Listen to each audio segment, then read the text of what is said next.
Hello, I'm Key James, and today we're looking at the brand new film, The Batman, one of the most hotly anticipated films of the year. It is the latest in a classic tidal wave of superhero films coming out. The comic book giants DC versus the comic book giants Marvel going head to head as usual. Over the last few years, DC have been playing catch up. Since Marvel were bought out by Disney, they've just had one hit after the next, huge iconic classics, and Marvel really has been struggling to recreate that success. We're at a point now where DC are putting out their Batman, one of the biggest main characters in their library, and it could sell less at the box office than Marvel's side character Wizard later on in the year. Who knows? So a lot was said about this film before it came out. The casting, Robert Pattinson of Twilight, most people knew him as, being cast as the Batman, a very different look, very different colours, different pacing, and also rumours of the film being 3 hours long. Very different to what we've seen previously with other Batman films. How does it compare? Why will this film surprise you? I think this film will surprise you if you've watched previous Batman films and you were expecting something similar. Christopher Nolan really put the benchmark high up there with his previous trilogy.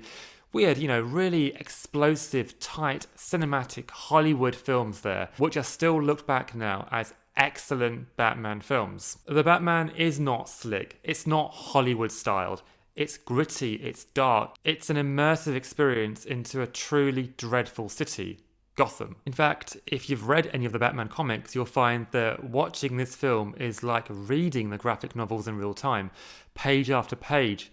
It's just dark, it's depressing, it's the most authentic Batman film you'll ever watch. The casting is, quite frankly, excellent. A lot was said about Robert Pattinson before he even got a chance to show his true colours on the film. I think he's an excellent actor. We've seen him in more than just Twilight. He's been in other great films, done really well for himself, and in The Batman, he really truly does come to life. Zoe Kravitz as Catwoman, truly excellent as well. The script really gives her a chance to open up the character and give the character some depth and dimension, and I think she plays that to her absolute strength. Not that the benchmark was very high for her, admittedly, but still, brilliant.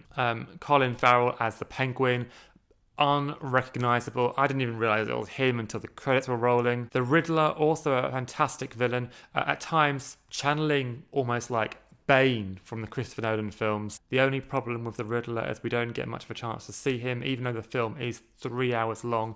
It's only really until the final climatic scenes at the end that we really see this brilliant actor, and alas, it's already too late. The film is closely aligned with the graphic novels. There's a lot of comic book references that you won't get if you're not a comic book geek.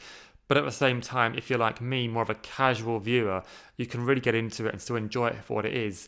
Not just a superhero film, actually, but also a great detective noir film. This is one of those films where the Riddler is setting out clues, creating mysteries, and you as the viewer, you follow the police, you follow Batman along this very dark line of corruption and guessing games, trying to work out what is going on. I think it has to be said that Gotham, the city, this is the best portrayal of Gotham you'll ever see in a superhero film. It's so closely aligned with what Gotham's meant to be. Filmed in places like Chicago and Liverpool, known for its fantastic weather, this rainy city really does put Gotham to life. With a lot of Batman films, you have a lot of critics who compare Batman not just to other Batmans, but also the alter ego, the real guy, Bruce Wayne.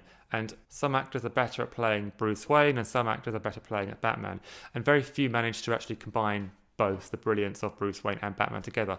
I think Robert Pattinson here, he's an excellent Batman. Ironically, when he's not really saying much, his portrayal of Bruce Wayne is this very moody, emotionally repressed, emo almost. He has this long hair drooped over his face and really pale face and really dark eyeliner over his eyes, and a lot of the film with Bruce Wayne features Robert Pattinson just like a creature kind of scrambling over this dark basement, tapping away on his laptops trying to understand stuff. Critics and the audience have really enjoyed this. Rotten Tomatoes gave this an average audience score of 89%, which is excellent. I'm not going to go over all of the positive reviews because there are plenty in abundance, most of them saying what I've said just now, that it's very closely aligned to the comic book, Rob Pattinson, Zoe Kravitz, fantastic. Casting, scenes, music, the score. Wow, what an amazing score as well. Fantastic music. Most critics are agreeing on that. But what's interesting is seeing where the critics don't like the film.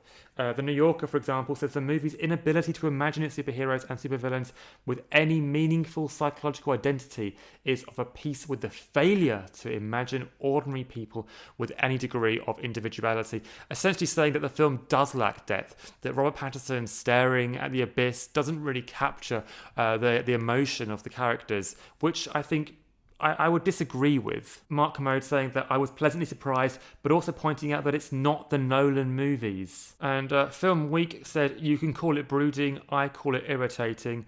A lot of casual audiences may find a very similar thing. They may find the film too long. It is 3 hours long. It's a very long film. If you're not really into that kind of noir film inspired by things like Watchmen or Sin City, you might find this to be a bit of a drag. It is also a 15 plus, which means you have to be older than 15 to watch it here in the UK. The reason for that is because it is quite gritty, it's quite dark, it's actually quite horrific at times. So if you're a bit squeamish, you might actually find yourself looking away from the films. But I think that whereas Marvel have gone down this very cute Disney approach for their films, DC have found success in creating a more darker gothic approach to their movies. If you look at Joaquin Phoenix's portrayal in The Joker, for example, again, that was very, very disturbing at times. And I think there is an audience for it. But the younger generation may feel that they are pushed out of this particular world. And ultimately, especially because it's a comic book franchise, that could mean a loss of sales at the box office. Worth pointing out that Pattinson plays a young Batman in the film. You know, if you remember Daniel Craig in James Bond, for example, when he came into the role, he played a young James Bond, an immature, an angry James Bond. And this is exactly what's going on with Batman as well. You've got a young, temper-fueled Batman.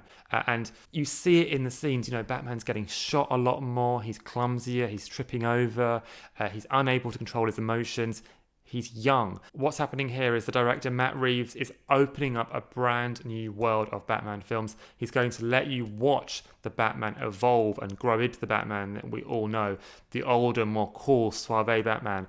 Whereas right at the moment, we're seeing someone that doesn't quite know what he's doing. And that is acted perfectly by Robert Pattinson. The film does play around with the idea that there is more to come. Matt Reeves does drop so many hints that this is not the end, there's more to come, and indeed there are more movies on the way, which is really promising for the most part. If they continue down this sort of road, I think, you know, we're going to have an absolutely fantastic set of Batman films on the way. Personally, I really enjoyed it. I sat back.